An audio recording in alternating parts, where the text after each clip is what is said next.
శ్రీరస్తు శుభమస్తు అవిఘ్నమస్తు.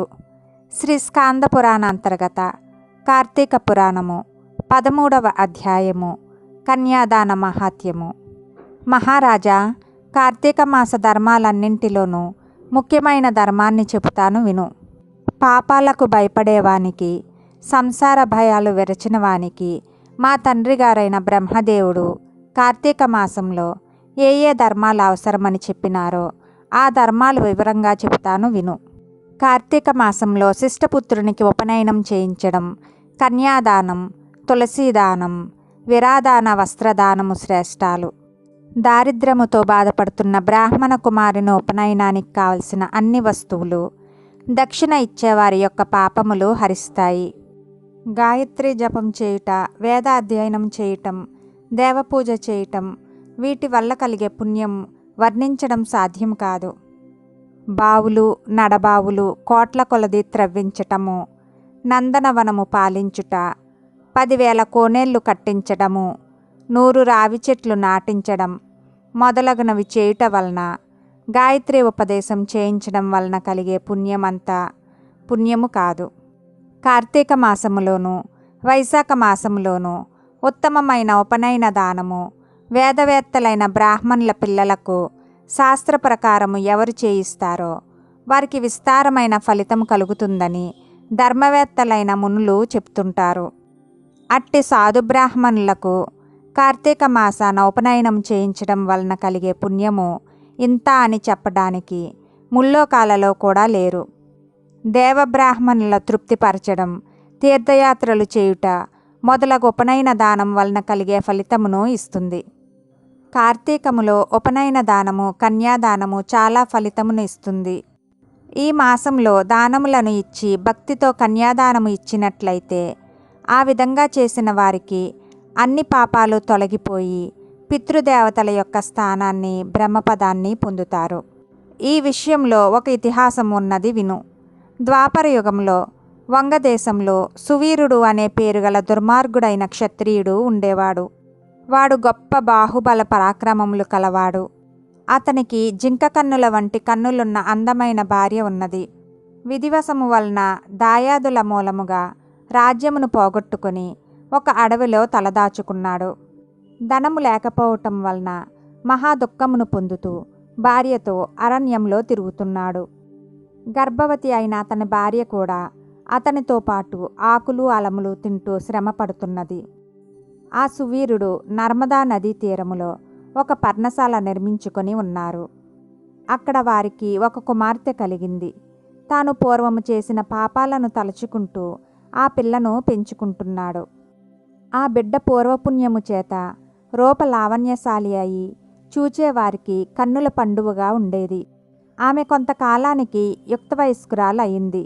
రూపలావణ్యములతో కూడిన ఆ యువతిని ఒక ముని కుమారుడు చూచి తనకు ఇచ్చి పెండ్లి చేయవలసిందిగా సువీరుని అడిగినాడు. ఓ మునికుమారా, నేను ధనహీనుడను. నీకు నా కుమార్తెను వివాహం చేసుకోవలయునని ఉండినట్లయితే నేను అడిగే ధనమును నాకు నీవు ఇయ్యవలసి ఉంటుంది అని సువీరుడు అనెను. అది విని ఆ మునికుమారుడు, ఓ రాజా, నా తపోమహాత్యము వలన నీకొక రమ్య గృహమును ఇచ్చెదను. నీకు ఆ ఇంటిలో అన్ని విధములగు సుఖములు లభించుతాయి. ఇది సత్యమని చెప్పగానే సువీరుడు తన కూతురునివ్వడానికి ఒప్పుకొనెను. మహాజ్ఞాని అయిన మునిపుత్రుడు నర్మదా నదీ తీరంలో తపస్సు చేసి ఆ రాజు ఉండే చోట సకల సంపదలు కలుగజేసి వాటిని సువీరుడికి ఇచ్చెను. ఆ ధనరాశులను పుచ్చుకొని తన కుమార్తెను మునికుమారునికిచ్చి శాస్త్రోక్తంగా వివాహం జరిపించెను. వివాహానంతరం తన బిడ్డను మునికుమారుని వెంట సాగనంపెను. తన కూతుర్ని అమ్మగా వచ్చిన సొమ్ముతో సంసారాన్ని పోషించుకుంటున్నాడు. తన భార్య మరలా గర్భవతి అయి ఇంకొక కుమార్తెను కనెను. మళ్ళీ కుమార్తె కలగడం వలన సువీరుడు ఆనందించి ఆ బిడ్డను కూడా అమ్మి ధనం కూడబెట్టుకోవచ్చుననుకుంటూ ఉండగా వాని పుణ్య విశేషం వలన ఒక సాధువు నర్మదా నదీ తీరానికి స్నానార్థమై వచ్చి అక్కడ సతీ సమేతంగా పర్ణశాలలో ఉన్న రాజును చూచెను. కౌండిన్య గోత్రంలో పుట్టినవాడు, దాతగలవాడు అయిన ముని రాజు యొక్క వృత్తాంతం తెలుసుకున్నవలనని రాజును అడిగెను. సువీరుడు తన విషయాలు చెప్పడానికి నిశ్చయించుకొని, ఓ మునీంద్ర, నేను వంగ దేశాధిపతిని. నా పేరు సువీరుడు. దురదృష్టవశం వలన రాజ్యాన్ని దాయాదులు తీసుకుని నన్ను అడవుల పాలు చేశారు. ఈ లోకంలో దారిద్ర్యం కంటే మించిన దుఃఖం, పుత్రనాశనం కంటే మించిన వ్యధ, ప్రియావిరహం కంటే మించిన వియోగం లేవు. అందువల్ల రాజ్యం పోయిన బాధ వల్ల ఇక్కడ జీవిస్తున్నాను.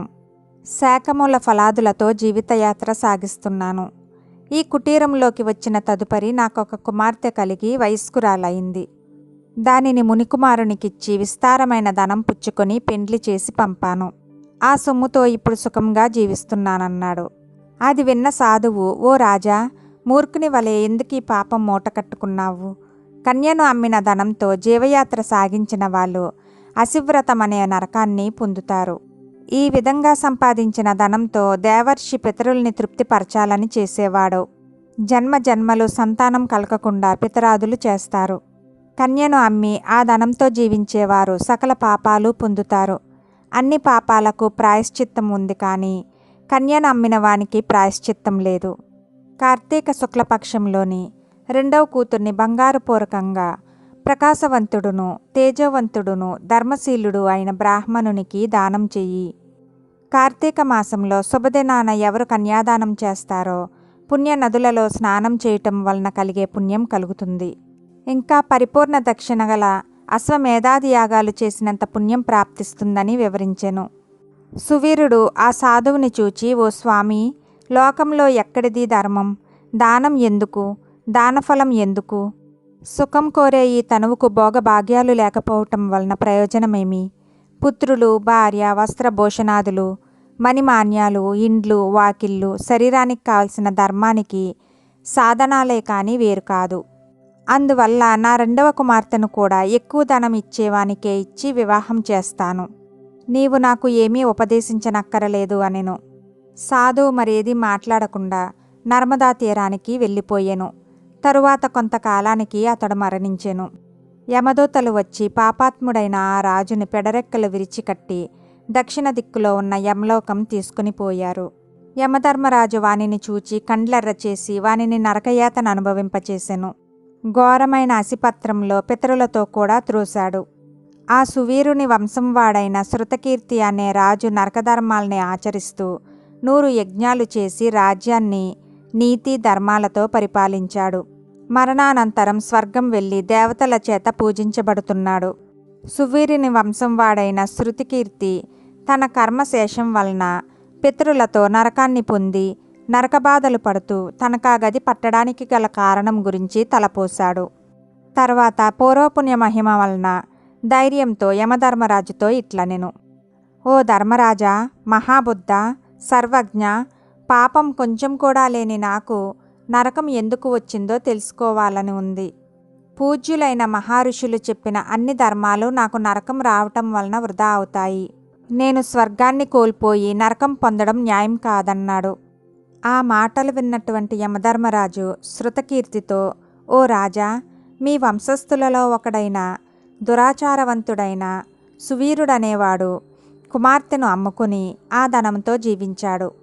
ఆ దురాచారాల వలన స్వర్గంలో ఉన్న అతని పితరులు కూడా భ్రష్టులైపోయారు. వారు భూలోకంలో దుష్టయోనులలో పుట్టక తప్పదు. అతని 2వ కుమార్తె నర్మదా తీరంలో తల్లి దగ్గర పెరుగుచున్నది.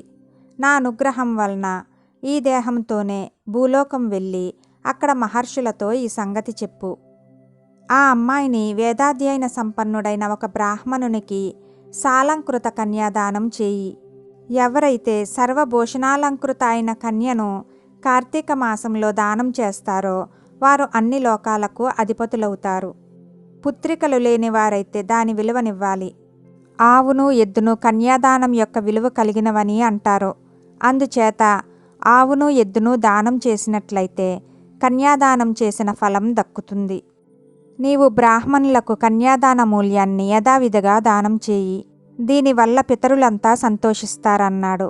శృతకీర్తి దానికి అంగీకరించి నర్మదా నదీ తీరానికి వచ్చి ఆ రాజకుమార్తెను సర్వభూషణాలంకృతను చేసి కార్తీక మాసంలో యథావిధిగా వివాహం జరిపించాడు. ఆ పుణ్యప్రభావం వలన యమపాశాన్నించి విముక్తి కలిగి స్వర్గాన్ని పొంది సంతోషంగా ఉన్నాడు. శృతకీర్తి కన్యాదాన మూల్యాన్ని 10 మంది బ్రాహ్మణులకు దానం చేసి ఉండడం వలన అతని పితరులంతా తక్షణమే పుణ్యలోకాలు పొందుతారు.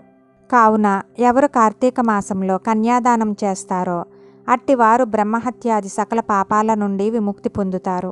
వివాహం నిమిత్తం వాక్సాయం చేసిన వారికి కలిగే పుణ్యం అపారంగా ఉంటుంది. కార్తీక వ్రతనిష్ట గల వాళ్లకు విష్ణు సాయుధ్యమును, లేని వాళ్లకు రౌరవ ప్రాప్తి తప్పవు. 13వ అధ్యాయము సంపూర్ణము. ఓం నమః శివాయ.